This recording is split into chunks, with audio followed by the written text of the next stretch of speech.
आज मैं आपके लिए मैंगो आइसक्रीम की डिटेल रेसिपी लेके आई हूँ। अक्सर लोग घर पे आइसक्रीम बनाते ही नहीं हैं क्योंकि उनको लगता है कि रेसिपी बहुत मुश्किल होगी या अगर बना भी लें तो वो सख्त हो जाती है। आज मैं आपको बताऊंगी कि आपकी आइसक्रीम बर्फ़ क्यों बन जाती है, उसमें क्रिस्टलाइजेशन क्यों होती है, वो पत्थर जैसी सख्त क्यों हो जाती है, क्या ऐसा प्रोसेस करें कि वो बिल्कुल सॉफ्ट और क्रीमी रहे, और सबसे इम्पोर्टेंट कि इसे बनाना बिल्कुल आसान हो। स्टार्ट करने से पहले अगर आप चैनल पे नए हैं तो सब्सक्राइब का बटन ज़रूर दबाएं ताकि मेरी आगे आने वाली रेसिपीज़ आपको मिलती रहें। अल्लाहुम्मा सल्ली अला सय्यिदिना मुहम्मदिन वाला आलिहि वसल्लम। अस्सलाम वालेकुम एवरीवन, कैसे हैं आप सब। मैंगो आइसक्रीम के लिए इंग्रेडिएंट्स बड़े सिंपल हैं। हमें चाहिए व्हिपिंग क्रीम, मैंगोज़ और कंडेंस मिल्क, बस यही इंग्रेडिएंट्स लगेंगे और हमारा बहुत ही सॉफ्ट और क्रीमी मैंगो आइसक्रीम बन जाएगा।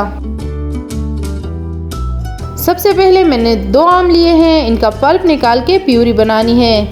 मैंगोज़ मैंने पील नहीं किए, सिंपल स्लाइसेस में काट के स्पून से इसका पल्प निकालेंगे। ये तरीका बहुत इजी है।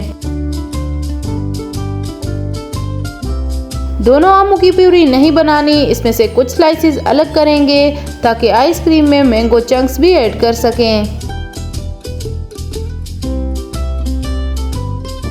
मैंगो प्यूरी बन गई। अब इसी मैंगो प्यूरी से 3 टेबलस्पून मैंगो प्यूरी भी अलग करेंगे।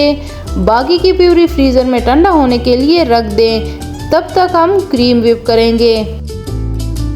मेगा व्हिप की व्हिपिंग क्रीम ली है, इसमें से 1 कप यूज़ करेंगे।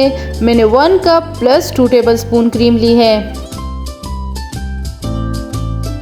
व्हिपिंग क्रीम आपकी बिल्कुल चिल होनी चाहिए, अगर ज़रा भी ये गर्म होगी तो ठीक से व्हिप नहीं होगी और ना ही इसमें स्टिफ पीक्स बनेंगे। इसको अच्छी तरह से व्हिप करना है ताकि स्टिफ पीक्स बन जाए।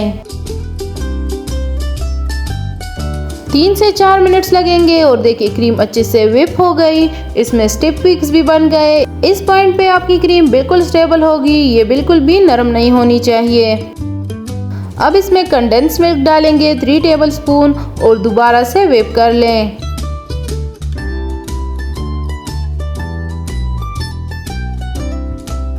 घर में दूध वाली मलाई थी तो 2 टेबलस्पून ये भी ऐड करेंगे। ज़रूरी नहीं है, मेरे पास ऐसे पड़ी थी तो मैंने ऐड कर ली।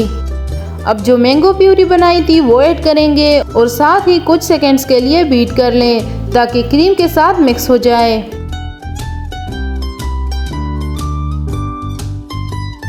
आइसक्रीम बेस बिल्कुल रेडी है। अब इसमें अगर आप चाहे मैंगो के बजाय कोको पाउडर डालें, चॉकलेट आइसक्रीम बन जाएगी, या कोई भी फ्लेवर या फ्रूट प्यूरी डाल के इसकी आइसक्रीम बना सकते हैं। मैंने 1 स्लाइस मैंगो बचाया था तो उसके छोटे छोटे चंक्स डाल के क्रीम में मिक्स कर लें।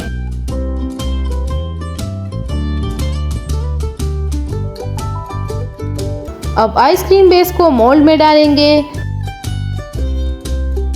ऊपर से लेवल करेंगे ताकि ऊपर वाली लेयर स्मूथ हो जाए।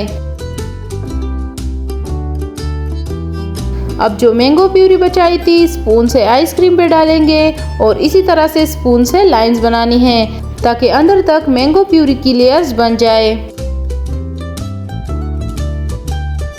अब टॉप पे स्ट्रेट 3 से 4 लाइंस बनाएंगे और इसकी भी प्यारी सी प्रेजेंटेशन कर लें। अब फाइनल स्टेप के इसमें आइस क्रिस्टल्स बिल्कुल नहीं बनने चाहिए, तो इसे क्लिंग रैप से बिल्कुल सील करेंगे ताकि थोड़ी सी भी फ्रीज़र वाली हवा अंदर ना जाए और फ्रीज़र में 7 से 8 घंटों तक सेट होने के लिए रख दें। आइसक्रीम बिल्कुल रेडी है, माशाल्लाह ऊपर वाली लाइंस देखें और स्मेल भी बहुत अच्छी आ रही है।